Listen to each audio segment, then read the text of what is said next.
সবাই তাকে বলতেন গানের পাপিয়া। প্রায় 50 বছরেরও বেশি সময় ধরে গানের ভুবনে বিচরণ ছিল তার। রবীন্দ্রসঙ্গীত শিল্পী হিসেবে দীর্ঘ ক্যারিয়ারে কোটি শ্রোতার ভালোবাসা পেয়েছেন তিনি পাপিয়া সরোয়ার। তার ব্যতিক্রমী কণ্ঠ ও গায়কীর প্রশংসা ছিল সঙ্গীতাঙ্গনে।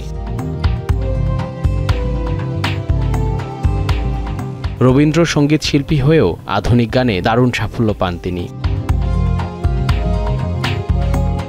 1952 সালের 21 নভেম্বর পাপিয়া সরোয়ারের জন্ম বরিশালে। ছোটবেলা থেকেই রবীন্দ্র অনুরাগী পাপিয়া শৈশবে গান শেখেন ছায়ানট ও বুলবুল ললিতা কলা একাডেমিতে। 1967 সাল থেকে বেতার ও টিভিতে তালিকাভুক্ত শিল্পী হিসেবে গান শুরু করেন। পড়াশোনা করেছেন ঢাকা বিশ্ববিদ্যালয়ের প্রাণিবিজ্ঞান বিভাগে।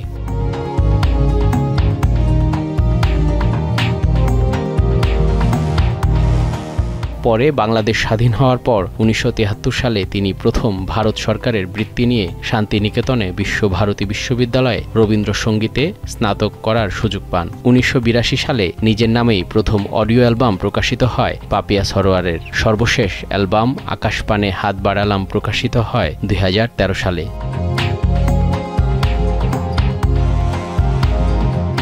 পাপিয়া সরোয়ার 2013 সালে বাংলা একাডেমি থেকে রবীন্দ্র পুরস্কার এবং 2015 সালে বাংলা একাডেমি ফেলোশিপ লাভ করেন। 2021 সালে পান 21 পদক। কয়েক বছর ধরে ক্যান্সারে ভুগছিলেন পাপিয়া। বৃহস্পতিবার সকাল 8টায় পাড়ি জমান না ফেরার দেশে।